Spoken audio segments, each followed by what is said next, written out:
It's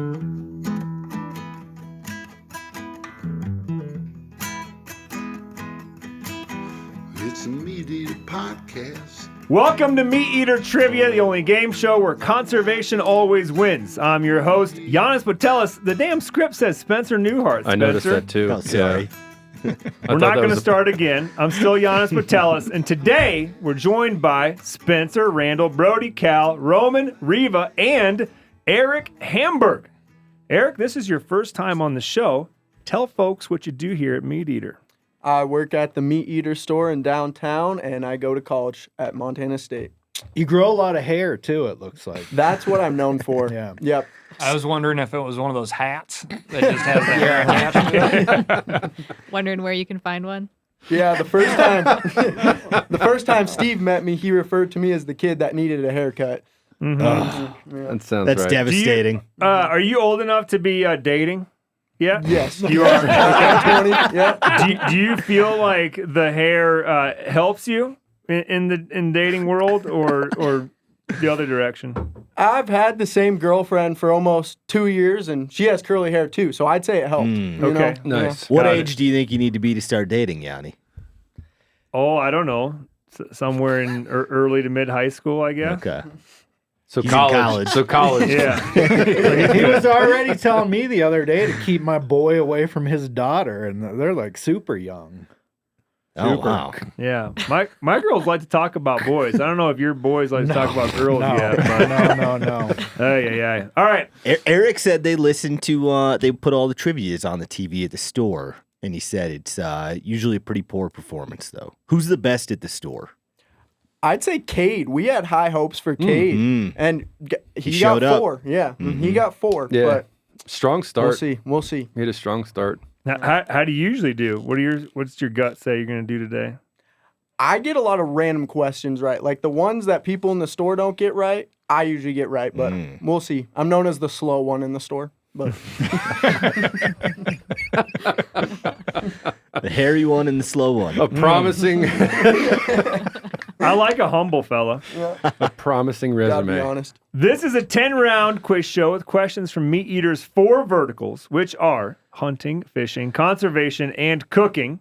And there's a prize. MeatEater will donate $500 to the conservation organization of the winner's choosing. Now on to stats. For the stat of the week, we're looking at scores from previous times I hosted.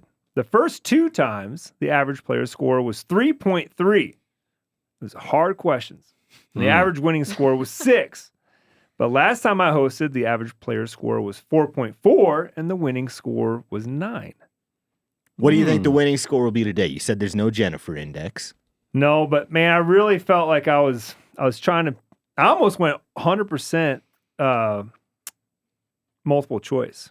Oh. Yeah, to really make it just nothing but Okay. softballs. You'd always have 1 out of 4 Sure. chance, you know? You wanted the smartest class in the school. Exactly. I don't know, man. I don't know if the multiple choice is like an automatic softball, unless you wrote them that Well, way. it makes you feel good, though. I When feel you're like- playing, you're like, I got yeah. 1 out of 4. Right. No one has to show a blank board. Like, I feel like Spencer used to write the multiple choice question as a softball, but I don't think that's the case anymore. It's usually the last question to come in a script. And so if I need a harder question in there, then There you go. then it's harder. And if it's an easy round, or excuse me, if it's a hard round, then I'll make it easier. Yeah. So Oh, I wrote this whole thing between the hours of like midnight and 9 today. So Oh. I don't have all that. I'm kidding. But I still didn't write it quite as detailed as Spencer would have. All right.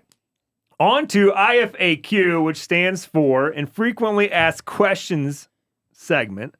Or as I refer to it, the Spencer wants to talk about a subject, but is unsure if the crew will think it's cool segment. If you have a trivia-related question for our crew, send it to trivia@themeateater.com with the subject line IFAQ, in caps, IFAQ. But don't get your hopes up, because unless Spencer also is interested in your question, we're probably not going to air it. well, one a week, so. This question comes from Bob Burns, probably a name Spencer made up. On episode 653, you have a question about military land. I'm active duty at Fort Stewart and was wondering if anyone at MeatEater has ever hunted military land. I do often, but was wondering about your take on it. I have not. I know you have though, haven't you? No. Oh, I never I have. thought that's. I never I have. shouldn't. Well, No. No one in I here has. have a friend that does a bunch. He's also stationed at a I don't know if it's called a base or a fort or whatever, but because he knows about the system, he's always like, "Oh yeah, I was in Texas hunting this military place installation. Then we went on a trip in California and hunted this." Sounds like there's good opportunities, but no one. Randall, you've never done it No, either? never. I'm familiar with some of the opportunities, but I've never done it myself. One of the things I'd say as someone who's never hunted it is that there's like a few more hoops to jump through, which eliminates some folks from like going through that process. Similar to in Montana, you have private land that becomes public access through the BMA program, and there's two types, and one type requires more legwork than the other one, and that one tends to keep more people out. And I'm sure military ground is the same way. Just be my guess. Mm-hmm. Mm-hmm. Anybody else got Nothing. anything to say about that? Cal, you're a well-traveled fellow. I feel Well-versed like in all kinds of probably a lot public of lands. people who have hunted Montana have hunted on military land. It just isn't a full functioning base anymore. Mm. There's I a lot- heard lot about of those one places. recently in Montana, but I'm not going to mention it for fear of blowing up a spot. Yeah, I wouldn't do that either. Yeah, no, we got quite a ways down the permissions rabbit hole to hunt on the military installation in Guam last year. Wow. Yeah. What And were you you going to did hunt there? So we were going to hunt pigs and what do they have there? A fallow deer? No. What's the? Yeah, maybe it is a fallow deer. Yeah. Yep. Real easy to do with archery equipment. You definitely got to jump through some more hoops and then so like ibex. Did Steve do on base? He did Oryx. off base or oryx. Yeah, I think Sorry, he was off. One thing that you have to do is you have to take an ordnance test, so you can be like, oh, that's ordnance on the ground. I need to tell people where it is and avoid it. It's a little test. Ooh, that's spooky. A little bit of a hoop. Don't walk around in the dark. Oh, look! Another IFAQ. This one sent in from Albert Gallatin. Huh. Secretary of the Treasury? Wow. I don't know. It's almost like someone just made this up. Al asks, are you guys going to have any new cooking content soon? I haven't seen a good cooking show since Pardon My Plate. Oh, well, that one was okay. Thanks, Phil. Just so happens, Al, that, we just released the first episode of a new show called MeatEater Roasts, where we have a couple of our very own everyday wild game culinary enthusiasts. I heard you insult Brody with that term. Well, no, last I week. changed it to he now is approving. If you What see did him you say nodding. before? What did you say? I was average? calling them ordinary. Ordinary cooks in the kitchen. But they compete against each other. They have an unknown chunk of wild game to cook in a short amount of time. And then we have a couple of judges who sort of roast them, help them along. The first episode just aired was Cal v. Brody. And we had Jesse Griffiths and Ranella judging. And so far it's been... feedback's been great on it. So What day of the week these drop?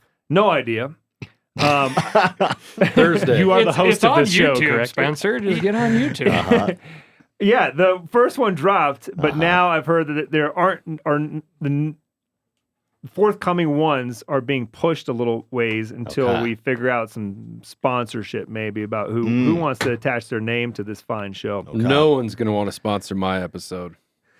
Oh no, it's going to be the hottest one. Are That's you kidding right. me? I heard from several people in the room that having nothing. Nobody mentioned the cooking at all, but they all mentioned the fun. Oh, me and Randall's episode. We set a beer drinking record that episode Which- for MeatEater roast. I don't think we should brag about that because it really wasn't that many beers. That's why we can break that record next time we're on there again. Yeah. Oh, goodness. So, yeah, go to our YouTube channel and check out MeatEater Roasts. First be- episode at Cal v. Brody. That's right. We'll have more coming soon. All right, for today's housekeeping, I'm going to throw it to Spencer for the announcement he teased last week. Mm-hmm. Spencer. We have a new game on our website. If you're familiar with our website, you might know that we have crossword puzzles that come out every Wednesday. And they are crossword puzzles from the MeatEater universe that cover topics like hunting, fishing, the outdoors, national parks, conservation, wild game, things like that. And you compete against Randall in those crossword puzzles. We have a new game. It's going to come out every single Monday. It's called MeatEater Turtle. It's a lot like Wordle, but it's better. MeatEater Turtle has a 5-letter word that you get 6 tries to solve. It will give you help along the way. If your letter is yellow, that means you have the right letter in the wrong spot. If it's green, you have the right letter in the right spot. If it's gray, then that letter is not in the word at all. And this is a way to give another game to people who share our dictionary as outdoorsmen. So comes out every single Monday. Janis is the person that you're going to be competing against in MeatEater Turtle. But for the first one, which comes out April 7th, the whole crew is going to play that one. We're going to reveal their scores on an upcoming episode of MeatEater Radio, and you'll see if you can beat them. That first category is an animal. It's a 5-letter word that's an animal. Go play it in themeateater.com/games. Did you see the flaw I found? Cal sent a screenshot that it didn't accept Oscar. It doesn't like proper nouns, but I would argue with the game on your behalf, Cal, that Oscar is also a fish. Yeah. So it should have Yeah. taken that. Plus, it's like a Popular. very relevant fish because it's invasive in a lot of areas. Yeah. Great aquarium You can fish. spearfish. Well, that's the problem. It's a great It used to be a aquarium great fish. aquarium Yeah, it's a fish, bad then invasive people fish. let it go. So, So- that's one help. That'll be one hint for you playing MeatEater Turtle. Yeah, don't put use in there Oscar, Oscar. and don't put in other proper nouns. And when you're done with your Oscars, don't just chuck them out into the wild. Where you've been testing the game on others besides me, where have I been stacking up? We're gonna reveal that on an upcoming episode of MeatEater Radio. The whole crew. We're gonna have 10 scores revealed, how everybody did. See, now the fact that it's within our universe hasn't really been helping me. I still play it like I would play Wordle. Okay, that could be one strategy Oh, for you. I beg to differ. I think Yeah, it might be different for when you. you have a category that's animals Mhm. and you have 5 letters, you think of as many 5-letter animals as That's you right. can. Well, I guess it depends. Or is it rating you on speed or tries? Speed and tries. Speed both, and tries. Both things. That's Randall's right. trying. Do you think those markers are free, young man? This one's getting why worn don't out. you why don't you just use all of it right now, messing with your name? He likes the smell of them, Cal. Show everybody what you're doing, please. I paid the bills around this place, Cal. So one more time, go to themeateater.com/games. You'll have Turtle on Mondays, crosswords on Wednesdays. Thanks for all the fun you bring into our lives, Spencer. Thank you, Randall.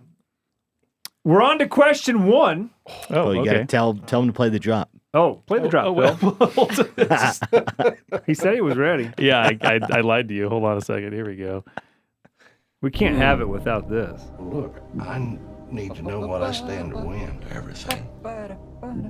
How's that? You stand to win everything.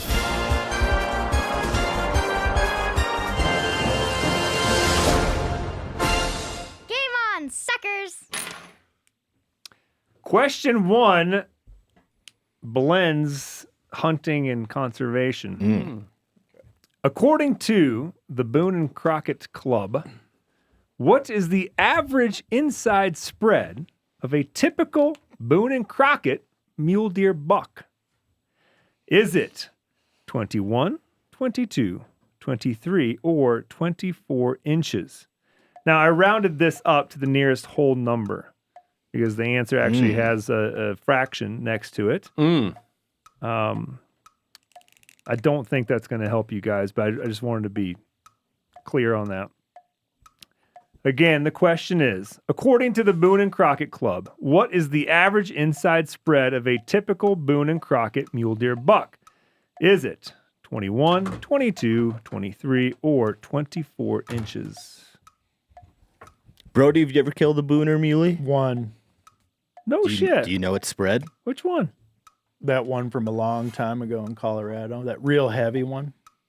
It's a minimum, Yeah. At the minimum. Do you know its spread? It's not very wide. No, okay. It's like There's a huge hint. mass, long tines. Cal's got a I'd like the Boone or a- record or to a- show that when Brody did his hand mass measurement, it was like larger than a Stanley thermos. I'll bring it in and show you. It's like baseball bats, man. That's what got it love to over see the it. edge. Sorry, Louisville slugger diameter. Yep. There you go. You killed one with your dad about that same time period. No, my dad killed one. No, that's what I mean. Sorry. Like you were with your dad when he killed one. A giant, That was yeah. about that. Was probably a minimum too, right? No, that one my dad killed was over 200. Whoa. Did That you know? was I was mad.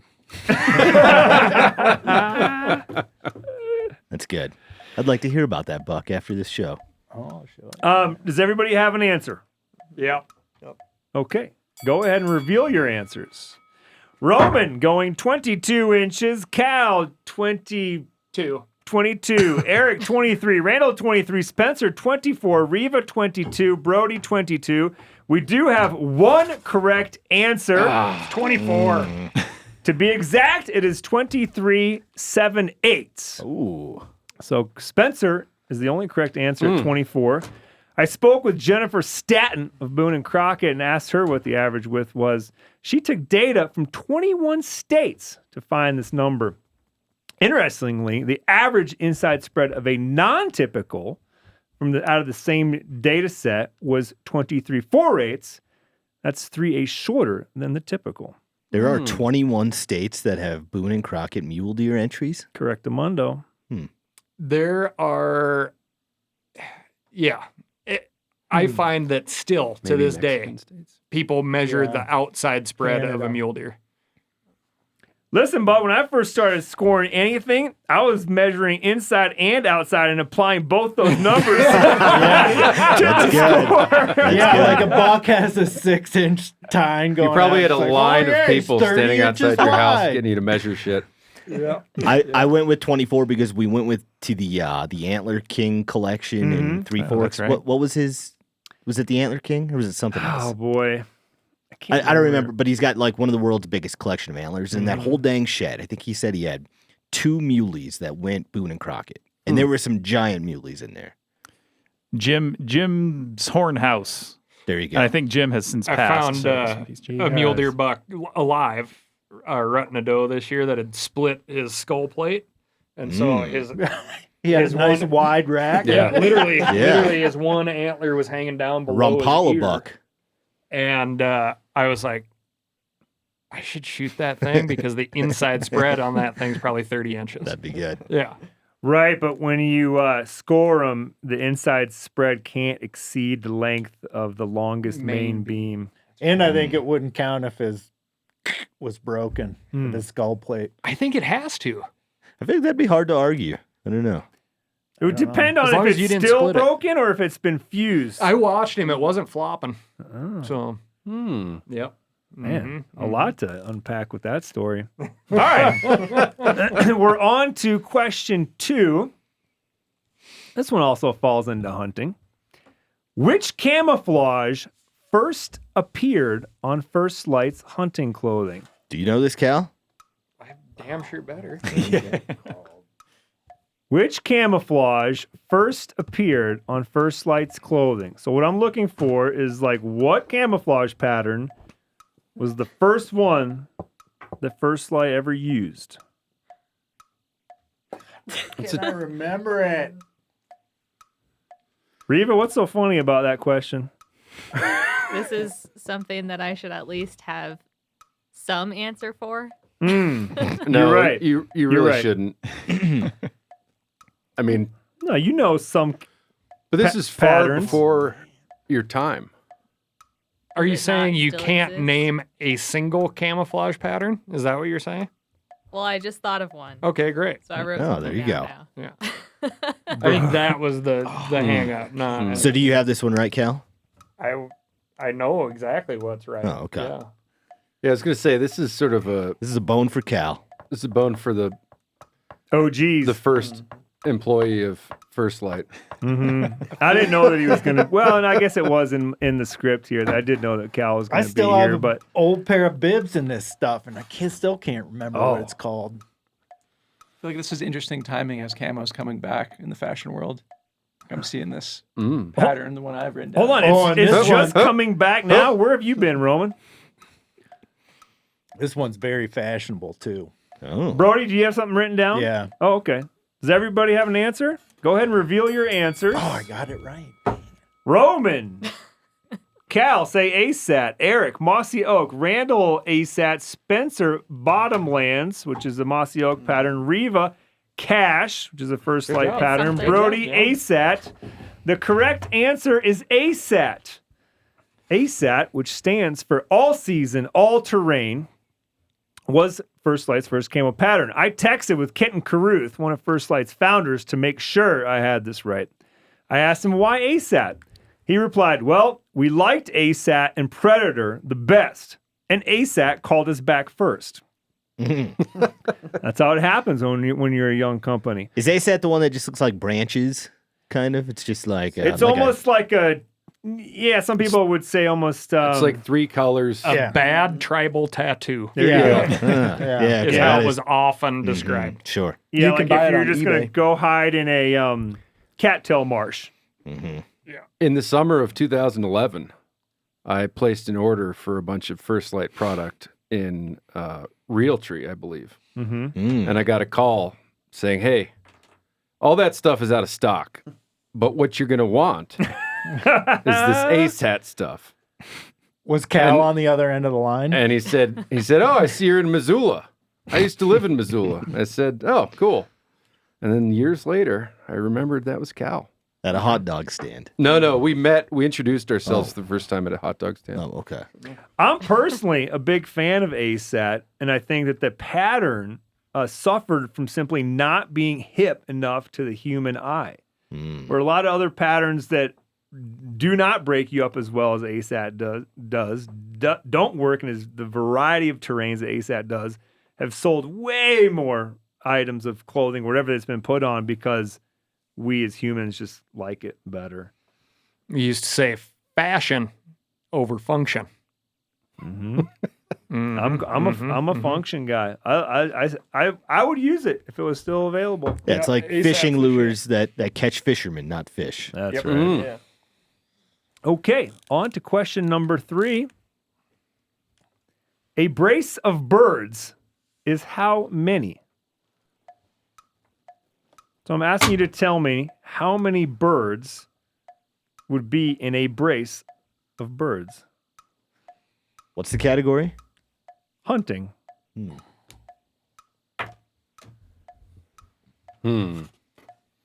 Interesting. I thought this would be a little bit of Boy, a softball. I thought so too. Brody. Never heard of Brody this. had it very quickly. You've never heard the term brace? No. Oh. I've heard it. Reva? Nope. Cal, been hearing Cal about- certainly has, the upland hunter that he is. Well, yeah, Oh. but I didn't know that. Yeah, I don't know what it is. Oh, gosh. This one has actually, I've kicked it down I have a little notes thing in my phone with all my trivia questions. Yep. And when they come to me, I plop them in there. And I've kicked this one down before because I thought, everybody's going to know this one. So I'm glad I pulled it out. I like it. Again, question 3. A brace of birds is how many? Unless I have it wrong. Good on you, Yanni, saying the question again. Oh, That's good hosting. You're okay. doing. Thank you. Mm-hmm. I like feedback from hosting. So listeners out there, in the comments, throw it down. No, Logan Williamson took the time to send me a quick text and say that he thought that last week's MeatEater Radio Live was well hosted. I was very appreciative. Oh, now I'm offended. That's Logan's nice. never texted me that. Well, yeah, but you set the bar, Oh. you know, and so it's hard to be well, at the thank top. you, Yanni. Yeah. I'm gonna have We to get a text I decent just had a amount sh- of- I just had a shining moment, you know. so Okay, good. clapping. Roman. I was gonna say we get a decent amount of emails talking about hosts, but I don't know if I should share that feedback. All right, does everybody have an answer? Yeah. Those of you that are going to have one, go ahead and reveal them, please. Roman, 18. Cal, 3. Eric, 4. Randall, 3. Spencer, 2. Reva, 20. Brody, 2. We do have 2 correct answers. The answer is 2. That's With what I the had zero. written down first, but that doesn't make any sense. Now, I couldn't really find any interesting flavor text about a brace of birds, although the term is commonly used in conjunction with the process of hanging birds, specifically pheasants. And what I found too is that often a brace is not only a pair, but that it would be one female and one male, which really wouldn't happen in our country much with pheasants. I guess if you're maybe on a game farm, you farm, can yeah. shoot them there. But Hank Shaw wrote a great article on hanging birds on his website, Hunt, Gather, Cook. His takeaway, hanging works. You're going to get awesome meat, awesome skin. You just got to do it right. 3 to 7 days at 50 to 55 degrees. Guts in or out? Guts in. Is this exclusive to Upland, or would you be like a brace of mallards came into the decoys? You can use it for waterfowl. Okay, how about turkeys? Like a brace of toms Turkeys, walked by. I mean, I don't see what. Basically, the definition was any bird that was shot for like sport or food. So, Where I've heard it often is like, I brought home a brace of birds. Yeah, brace of pheasants. there you go. I don't like the guts in. Neither do I. Not with shotgun pellets and busted up guts. That's the problem is as things start to break down, which the whole point of hanging is, you know, like letting that carcass start to degrade. If you have a little pathway created by a pellet that goes from the good thigh meat or from the breast meat into the body cavity, the pressure of that bird breaking down, even at 50 degrees, is going to get that stomach juice up into that meat and render it inedible. So I agree. I pull the guts out. There you go. Appreciate the input, Cal. Cal says pull the guts out. All right, on to question 4. This one is also in the hunting category. What does the acronym DOPE stand for when used in shooting? Randall, as I thought, would be quick to write an answer. I think we've had this question before. I really you don't better think we come have, up with a new Spencer. one. Nah, we'll be fine. Check the spreadsheet. Yeah. We're still having fun, right? That's right. Yeah. Roman's thinking, Cal's thinking.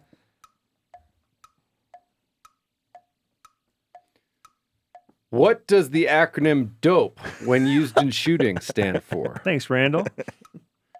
I got some the first time I hosted, Eric's at least writing. I saw a lot of really nasty comments about how I didn't repeat the questions. Oh. Yeah. They said, how stupid do you have to be to not read them twice? I just command F'd the spreadsheet, Spencer, and I did not find anything. Okay. I have no Then idea great. what this is. Oh. Oh, maybe it's appeared in a crossword. Maybe that's Could be. why I know I've read it somewhere. Next week, Randall is hosting. So if Yes. give some feedback to him too. Prime your feedback. That's right. And now, Randall, my flavor text is basically throwing this to you. So you have now a few seconds to prepare as we wait for the that's rest of these good. folks to write their answers. So you wrote the question knowing he would get it right and have something to say about it. Heck yeah. Oh, wow. Look how well it I don't worked know. out. I don't know about that. Spencer, what's your It's a thought real- on that? Three-dimensional chess he's playing here. I mean, it's better than asking about First Light's first camo pattern to First Light's first employee. Yeah.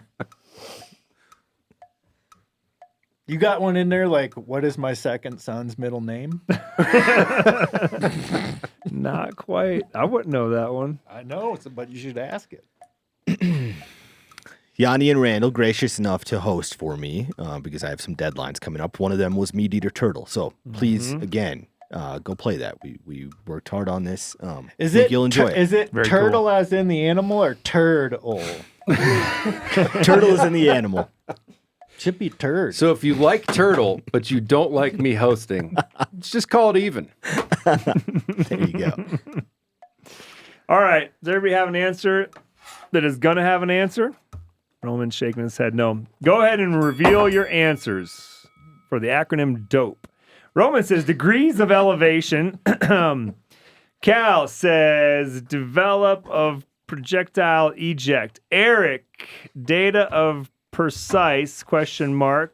Randall, data on previous engagement. Spencer, data on previous engagement. Reva, dial optics peep eye. I like it. Brody, drop of projectile energy. Ooh, that's a We good do one. have a couple correct answers in the room. It is data on previous engagements. Randall, what do you know about dope? Well, Yeah. Is it based off your previous engagement? yeah. Ooh. Yeah, I mean, traditionally, so now it's just like a shorthand for any sort of ballistic information. But, you know, if you are a serious shooter, you write down what your bullet is doing in any given conditions, at any given distance, and then you have a record of that. So kids out there, don't just trust your phone. If you're going to shoot something at 350 yards, you should have shot a target at 350 yards already, and then you can rely on data from previous engagements rather than just some number on your phone. Is Thank being you. able to hit a Very paper good. plate at 50 yards dope? Nope. Going good enough is not dope. Well, I would say that it is because Well, It's that's informing true. something. You know, It's data. You know that Yeah. you can hit a paper plate at 50 yards. That was our dope back in the day. Yeah, I mean, I think The day before the season. dope is important because people say dope when they just pull numbers off their phone. Mhm. But if you've never shot at that distance, you don't actually have real data. It's all hypothetical until lead is in the air. So, And I think you make a really good point about verifying. Even in the apps, you have to verify. You can't just go and trust the numbers off the box or even if you get the velocity. Like anytime we do that, we then take it out to 500 yards and shoot. And rarely is it spot Yeah. on. You're still going to make a fine adjustment either to BC or to velocity or whatever it might be to really dial it in. yeah, and I like to shoot a group at 800 yards and see what it's actually like. Shooting once at 800 yards, you might be in your zone of comfort. But if you shoot three and this one happens to be top left and the other two are down here, your actual point of impact for your group is off your target. So shoot a lot, shoot often, and pay attention to what you see on the target. Don't just wing it. I used to have that scribbled down on a piece of paper that was stuck on a bulletin board. It said like, shoot more often. Yeah, you learn a lot. It's good for you. All right, on to question 5. Still stuck in the hunting category. Rate these 4 states' non-resident white-tailed deer buck tag prices from most expensive to cheapest. Oklahoma, Ohio, Iowa, and Missouri. Again, it's not really a question. Rate these 4 states' non-resident white-tailed deer buck tag Spencer, prices. have you hunted all 4 of these? I have hunted 0 of those, but What? I'm familiar with all 4. You haven't hunted Iowa? No, I have points. It's on my 2027 docket. Oh, I have points too. When are you going? Maybe we could go together. Nah. Okay. Where are we going? How many points do you have? And is it a pricey think- proposition? I'm at 4. Yeah, we're I'm in at different 4. we're in different categories. You have more than me. Plus, I imagine you're going to want to do an archery rut hunt, and I'm probably going to want to do like a December gun hunt. Oh, I could be persuaded. Okay, let's figure it out after this. Again, the question 5 is rate these 4 states' non-resident white-tailed deer buck tag prices from most expensive to cheapest. Oklahoma, Ohio, Iowa, and Missouri. Does everybody have these 4 states listed in order from most expensive to cheapest? Whitetail deer, buck tag, non-resident prices. I'm trying to use my data and experience from people that have written in from our MeatEater community. Where they're hunting. What do they write in about? Complaining about how non-resident prices are out of control? Yeah. I mean, if Montana was on that list, it wouldn't be your classic whitetail state, but it would be by far and away the For most a deer expensive, tag? Right? Yeah. Mm-hmm. Unless you count Some of these- Wyoming's special Don't draw say it. tag. Yeah. Let's not talk. I even wrote down my guess for the price of the tag. Oh, My good. answer. Whoa. All right. Let's Some of go. these states have a reputation. Reveal your answers. I have to do this upside down because I wrote it down. Didn't want to rewrite Yeah, it. but it's backwards too. You expect me? Ohio, Iowa. What was the other one? Oklahoma and Missouri. So Missouri's the cheapest. Missouri's the cheapest. He's Ohio's saying the most Ohio's the most expensive. Roman, much more legibly, wrote out Iowa, Oklahoma, Ohio, Missouri. Randall, Iowa, Missouri, Oklahoma, Ohio. Spencer, Oklahoma, Iowa, Ohio, Missouri. Reva, Iowa, Missouri, Ohio, Oklahoma. Brody, Iowa, Oklahoma, Missouri, Ohio. What are you doing to my boy here? Oh, did I skip you, Eric? Might be too short. Okay, maybe your board might have been behind your hair. Eric wrote down Iowa, Ohio, Missouri, Oklahoma. I believe, Phil, we have one correct answer. We have one correct answer. It is Oklahoma, Iowa, Ohio, Missouri. Wow. Spencer Neuharth got it correct. Oklahoma came in at $708, followed by Iowa at $644, Ohio $400, and Missouri at $288. I was surprised to read how many states have whitetail deer tags over 500. I'm used to paying $200 in Wisconsin, which is now I feel like a heck of a deal. And is that like a benefit of being? No, that's just standard price. Montana, like Cal was saying, $759. Woo! But the other fun thing though is like in Oklahoma, that's 3 deer. I think you get 1 buck and 2 does with that purchase. So True that. Amongst all this stuff, there's a lot of different variances about how many deer you might get. Well, and you're also required to have a small game license in some of I these tried states, to and that's a factor that varying in price. for the prices, like what it would minimum take to go hunting, and this is what I came up with. how many deer can you shoot in Missouri with a deer? It's just a deer license, right? Or do you have a tag? I'm not familiar enough, but they have a reputation for some of the cheapest tags. I'm in Ohio in the country. The cheapest one I could find was Pennsylvania. That's right, which is- $100. Yeah, like a couple dollars over $100. Incredible. And That's that too includes cheap. a bunch of other stuff. That's too cheap, I'd say. Man, they're like, come on down. They have 1 million resident hunters, so I just don't. It's like, you know what I mean? Oh, they're not looking at it like as a real source of revenue because people are like, They're I like, ain't going down they're there. like, buyer beware. One last thing here. If you're looking to get the best bang for your buck when heading out of state to hunt whitetails, read Tony Peterson's article, How to Find the Best Value in Non-Resident Whitetail Tags at themeateater.com. All right, that was question 5. So now we have a scoreboard update. Phil? Yeah. I'm excited to see this. Woo! Spencer seems to do pretty good when I host. He does. I would call it suspicious, but I know he has not seen the question. All right. Still without a correct answer, we have Reva and Eric. Okay. Go and take it away, Jans. Oh, sorry. No, that's fine. I don't care. This is an opportunity Less for work you me. to sit back, Yanni, and let Phil. Yeah. You can reflect on how this has gone Have so a drink far. of water. I mean, for what I heard, that sounded great, better than what I do. Eric and Reva yet to make it on the board with 0 points. Coming up next are Roman and Cal with 1 point apiece.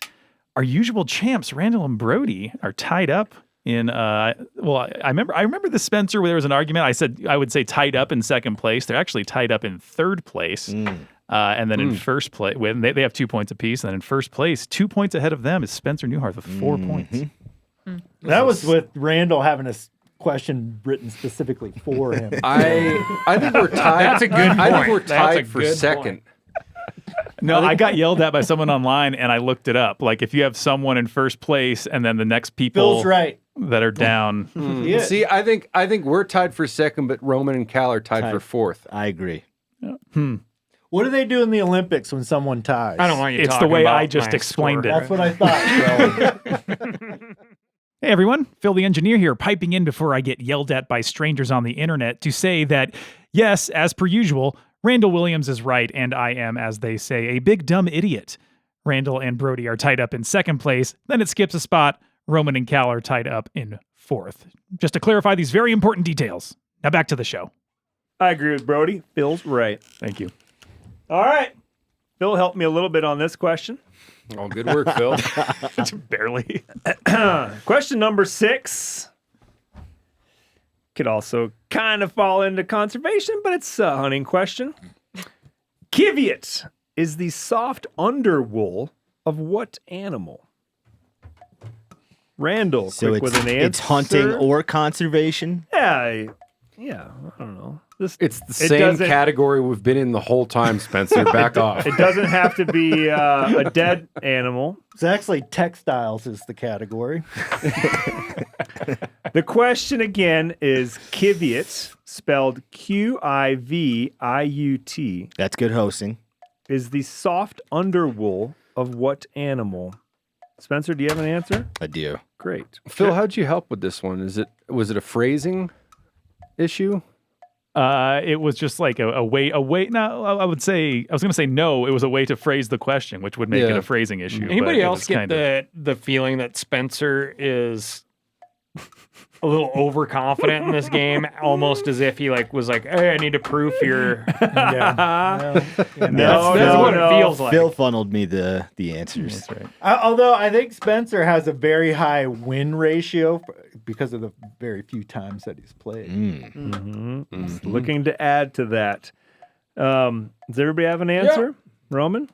He's fine. Go ahead and reveal your answers. Roman says bison, Cal, muskox, Eric, Dull, sheep. Oh, Spencer slipped up. Randall, muskox, Spencer, bison, Reva, sheep, Brody, muskox. The correct answer is muskox. Sitting right next to it, Spencer. No, Spencer, good point. Brody's a little fired up. Spencer can actually smell the What's the kiviot. backstory here, gang? I've been trying to get Steve to harvest the kiviot from that muskox hide since the day he shot it, because when we were on Nunavak to hunt that muskox, the guide had this liner beanie made of kiviot, and I've never put on anything softer. It's like cashmere on crack. I hope that's a good analogy. If you've ever touched or had a cashmere sweater, extremely soft. And you're on crack. Steroids. It's just extremely soft and literally made your head radiate with warmth when you put it on. I tried to buy it off the guide, and he refused. What to was sell your it. offer? I think I offered him $300. Whoa. Yeah. Now listen, if you guys want to hear a longer story about buying hats on Nunavak Island, I'm happy to tell it right now, or we can move on. I'm not watching the clock. We're already past the average trivia length episode right now. Oh boy! On question 6. Giannis was the great millinery trader of the North. So apologies to the listeners for that extra ad break you heard earlier in the show. Okay, that was question 6. On to question 7. A little pop culture for you suckers. Oh. What 2000 movie features Hubert the Bloodhound and his owner, Harlan Pepper? What 2000 movie features Hubert the Bloodhound Love and his this movie. owner, Harlan Pepper? I was hoping we'd have a fan in the room. You'll be able to help me with the flavor text, What Cal. movie would Cal love? Is this a movie that would be reviewed in MeatEater Radio Live? Don't give a hint. Yeah, let's not answer that. Brody should know this. Randall's writing. Brody should? does not Yeah. have an answer. Reva? No? Nothing. No. This is a great show. Show. It is a great movie. Yeah, show movie. We just watched Media. it. It's great media. We How's just that? we just Content. watched it this weekend with our kids. Oh no way! What'd the Yeah. kids think? They were into it. It's in my more favorite hints text. now. I don't think you'd watch this movie with your kids. I'm gonna talk to that point. Again, the question is, what 2000 movie features Hubert the Bloodhound and his owner Harlan Pepper? Kids love dogs, especially bloodhounds. And they have a hound in the house. So Brody, do you need more time? I have no idea what it is. All right, folks, reveal your answers. Roman still writing. Roman, not going to give me an answer. Where the Red Fern Grows. Cal, Best in Show. Eric, Fox and the Hound. Randall, Oh Brother, Where Art Thou? Spencer, Patriot. Reva, without an answer. Brody, Green Mile. We do have a correct answer. It is Best in Show. Never heard of That that. is a good one. Oh, you've seen it. Oh, good. I've seen it. I wasn't even Yeah, thinking I've that seen it. genre. at Okay. all. Yeah, we watched it with the kids. Everything is cool besides the sexual innuendos. Back in 2000, like it just wasn't a thing that you couldn't do those kind of jokes. And so it's just constant. Like you couldn't do comedy without just constant sexual innuendo. So that's a part of it. But all the dogs and the characters, amazing flick. Oh, You want to it's add fantastic. anything? Well, the creator, his production company is called Pale Morning Dun. He's a big fly fisherman. Comes, spends a bunch of time in Montana. So that was kind of like a thing in the fly fishing guiding world. Is like you just. Are you kinda talking about knew Christopher it. Guest? Christopher Guest. Really? Yeah. I had no idea. Well, don't you remember the scene where they're talking about he goes, flies? He and goes. He meets with Yeah. his crew because he's like the one Southern guy on the, or like the one Right, out, and he outdoorsman shot- on the. He Yeah. plays Harlan Pepper. Yeah, he does. Yes, he Yeah. plays Harlan Pepper. Yeah. Yeah. It's the same crew that did This Is Spinal Tap Yeah. and Waiting for Guffman and A Mighty Yeah. Wind And Waiting for Guffman's absolutely great, fantastic too. Yeah. Oh, I don't think I've seen that one. Oh, treat yourself. Okay, I will. Next, That's great. kid appropriate. Probably You're not. gonna have the exact same experience. They're all like writing the line between PG-13 and R. I don't think any of them are like that bad though. Yeah. All right. Well, Hubert the Bloodhound. Remember, I sent you. All right, on to question 8. I've never liked Weimaraners, and Best in Show is like just a good example. Why don't you like him? They're just not a good dog. Go ahead and write in. ASKCA at Yeah, MeatEater.com. I had some good friends that had a couple of them, and they were just horrible dogs. Dumb, don't listen. Aggressive in weird ways. Yeah. Like, it's Do you just- know the premise? Best in Show? Yeah. I assume it's about a dog show. Yeah, right. Yeah. But they just do this amazing job of taking these dogs and then making these owners / trainers be like they are the dog kind of a thing, like whatever the dog is. So is Okay. their owner handler, Yeah. and it's Yeah. The it's only great. reason people own those dogs is because that dude who featured them in like photos. Remember how those were playing poker? Yeah, all kinds of stupid shit Yeah. like that. It's like a thing for like a period of years, like 20, 25 years. Ad break? Yeah. Go to an ad break? Okay, What's question the- what's number the 8. blonde gal Question number 8. who's in that? She's- You guys can decide what category it lives in. / conservation. What 6-letter term is aviation slang for the biological remains left behind after a bird strikes an aircraft, especially a turbine engine? The question is, what 6-letter term is aviation slang for the biological remains left behind after a bird strikes an aircraft, especially a turbine engine? Got this one, Randall? No, I know that I have it in there somewhere and I'm never going to access it. So I just wrote something down. Reva, you know the lady I'm talking about. She's like super famous now, but she's like the way over the top. Jennifer Coolidge. Jennifer Coolidge. Oh, yes. Yeah, she's in the Christopher Guest movie. Yeah, Eugene Levy and Catherine O'Hara, who are now super famous among young people because of Schitt's Creek. They're in all those movies Yeah. too. Yeah, and they're great. Yeah. Great show. Great show. Yeah. One for the kids. That's right. The younger generation. Cal, you were confident. You know this? Yes. Oh, Good. God, making a late game run on Randy right I know, now. it's getting tense now. And typically it kind of falls apart under pressure like this. So it's Well, going to be really interesting. This is question 8. How do you guys feel up to this point? Pretty Mark good. The level of questions, the difficulty, too hard, too easy. The real relaxing flow in here right now. Okay, go ahead and reveal your answers. It's time to hurry up. Roman says snarge. Cal, snarge. Eric without an answer. Randall says slop. Spencer, carrion. Reva, sky kill. With one L. And Brody says jetsam. The correct answer is snarge. Listen to the Meat Eater podcast episode 417, where we interview Megan Deneen, USDA airport wildlife biologist, about snarge and all the other crazy stuff she deals with in her job. I thought that was going to be a gimme. I thought that word made it around the office many did, times. but So. It's been a while. It didn't. Yeah, we didn't keep it in our. Would lexicon be the term? Good job.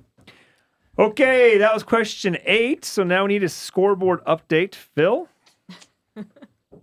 Yeah, Cal is making a late game breakout here. We've still got Eric and Reva with 0 points. Roman has 2. Brody and Randall tied up still with 3 points now. But Ryan Callaghan has pulled ahead and is now tied with Spencer, who has not gotten a point in the last few questions. He still has 4, and now Cal also has 4 I points. kind of feel like I should be happy, but it's kind of sad watching these two crumble like that. It's like, mentally, they just don't have it, you know. Okay, on to question 9. A crescent-shaped lake in an abandoned loop of river channel is called what? This one I think we have. We have had this one. Okay, well, you're going to get it again. I missed that one. Getting it again. A crescent-shaped lake in an abandoned loop of river channel is called what? Not a game changer, Janis. 1, 2, 3. I don't know. Cal's thinking. Yeah, look Did at you write Cal's an face. answer? Ooh. Oh, he's got an No. answer. Roman, not writing. Reva, also not writing.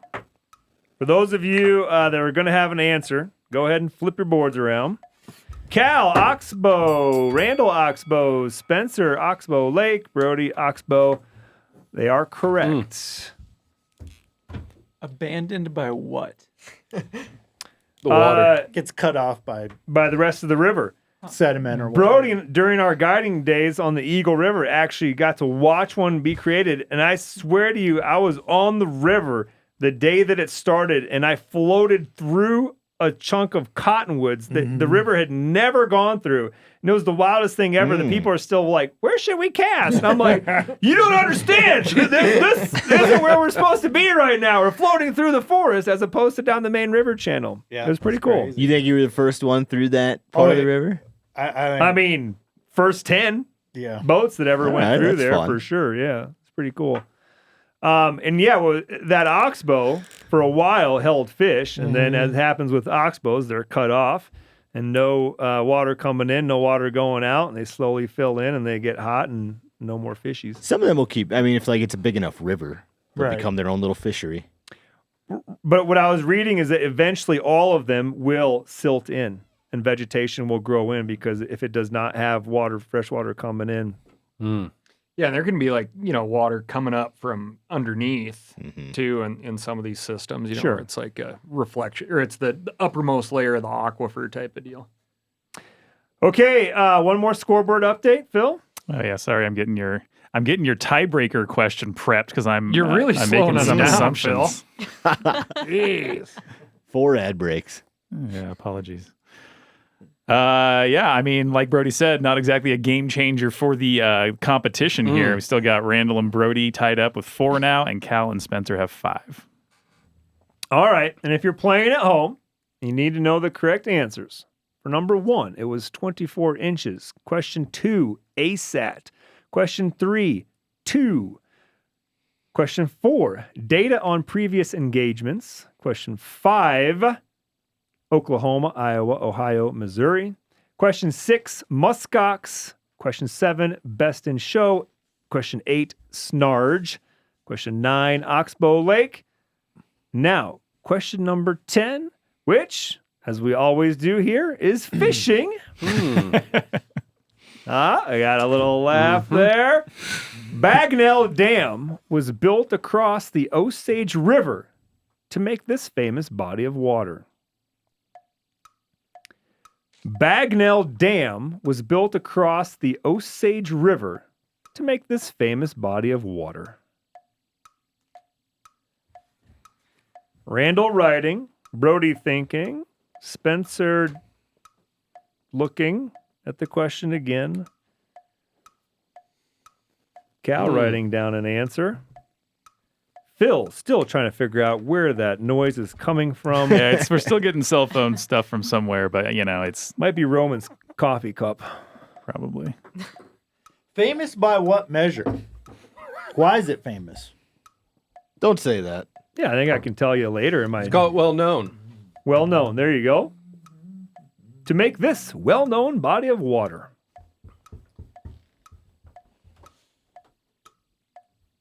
Don't say that. Okay. Good to know. Just thinking of famous lakes in my head. Just trying to avoid some embarrassment. It's too late for that one. You're saying to I'm gonna get bullied at work tomorrow. It's okay. Well, now I really want to see it. Do the Steve thing. Just put a line through it. No, don't do it. It's gone. It's gone. Sorry. I don't mean to. All right, one last time. Bagnell Dam was built across the Osage River to make this well-known body of water. You can say something else, but I know. I liked it. Oh, for yeah. Say I don't know. Say I don't 4-pack. Don't say that one, but you can. All right. Flip your boards. Roman, no answer. Cal, Lake of the Ozarks. Eric, Canyon Ferry. Randall, Lake of the Ozarks. Spencer, Lake of the Ozarks. Reva, Lake of the Ozarks. Yeah, on the board. Wow. Brody. Sam Rayburn. Sam Rayburn. The correct answer is Lake of the Ozarks. Bagnell Dam was completed in 1931 and is 2,500 feet long. Lake of the Ozarks is known for its great fishing. March is the beginning of spoonbill season. These prehistoric filter feeders gather in deep holes, making them much easier to target. Since they don't eat traditional lures, you got to snag them. The largest spoonbill to come out of the Lake of Ozarks was snagged by Chad Williams of Olathe, Kansas. It weighed 164 pounds, 13 ounces, and is the current world record. Gracious. That's a big old fish. Spoonbill is a geographical That's right. differentiator. Mm-hmm. It's like we have spoonbill in Montana that are native to Montana, but if you said, "Yeah, I caught a spoonbill," people would be like, "I don't know what you're talking about." Paddlefish country up here. Yeah. Interestingly, on all the websites I was looking at around Lake of the Ozarks, they make a point to call out both terms. Oh, they do. Yep. So that you know. Sometimes you'll hear it comboed with spoonbill catfish. I'll hear folks say that. Oh. I used to do creel surveys. That would come up. Like the Great eating fish. spoonbill is a catfish. No, it's not a catfish, but they would say it as though you were talking about like a smallmouth bass, right? Interesting. Spoonbill catfish. It's like regional vernacular. Yeah. I was also reading like the fancy sonar has assisted the spoonbill guiding industry tremendously. Oh, Dude, I they can't outlawed imagine. that shit in Montana. Oh, they did? For paddlefish. Yep. Yeah. Yep. Phil, where are we sitting at after that final question that some of us got right and some didn't? Well, Janis, that's going to bring us to a tie-breaking round because we got Ryan Callaghan and Spencer Neuharth tied up with 6 points apiece. I'm just going to sit back. Oh, well, I'm glad I could pitch a game where neither Randall nor Brody won.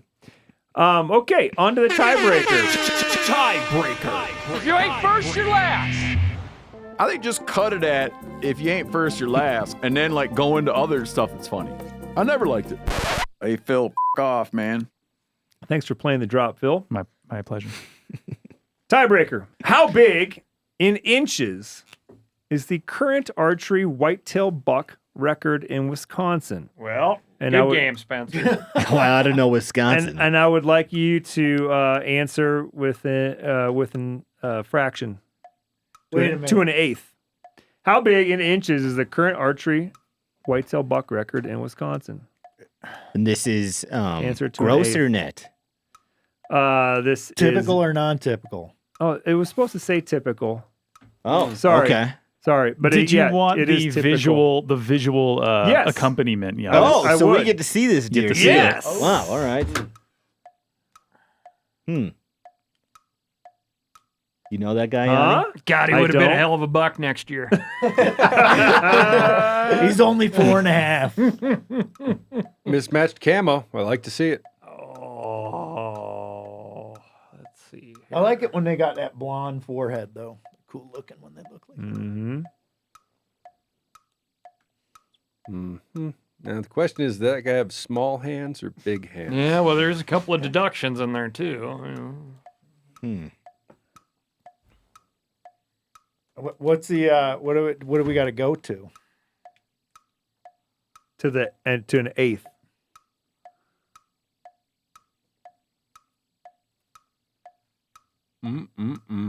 God, the main beams on that sucker. Girthy. Crazy.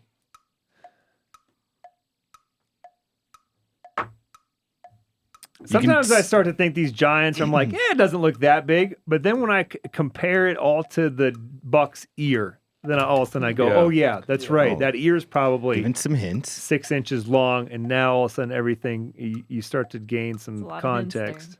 You can see this buck on the YouTube channel that Yanni is having us score. Mm-hmm. What year was this killed? It was killed That in looks like a 2001 picture. 14. 2014? Mm-hmm. Whoa. I like this guy. Mm-hmm. Vintage. He was doing vintage before vintage was cool. Mm-hmm.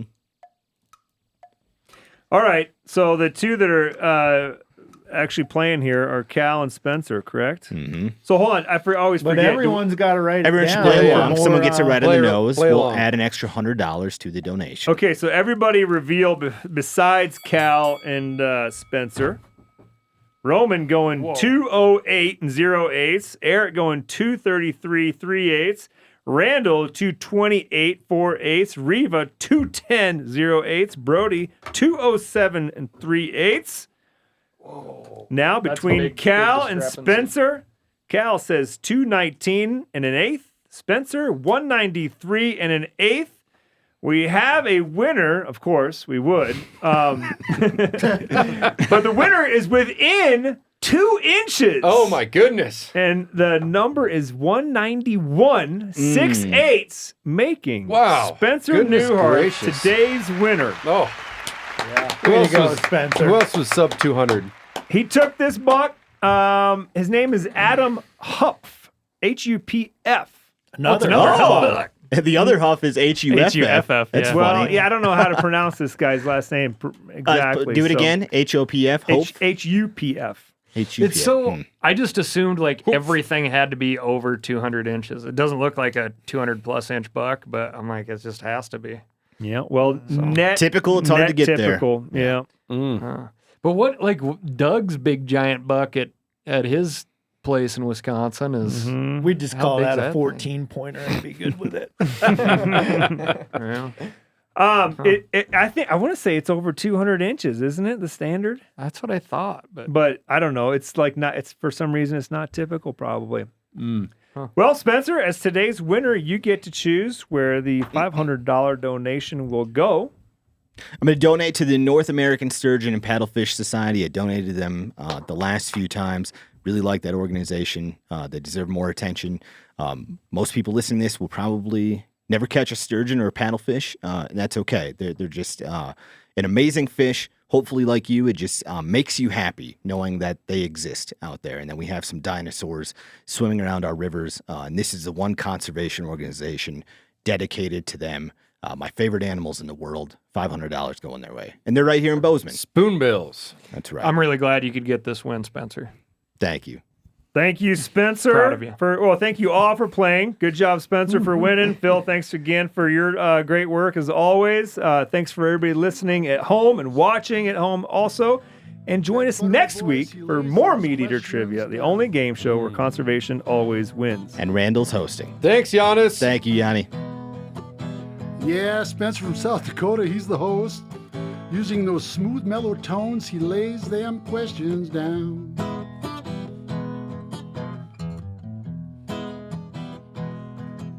And he likes taking those 2- and 3-year-old bucks. And he's an avid amateur rock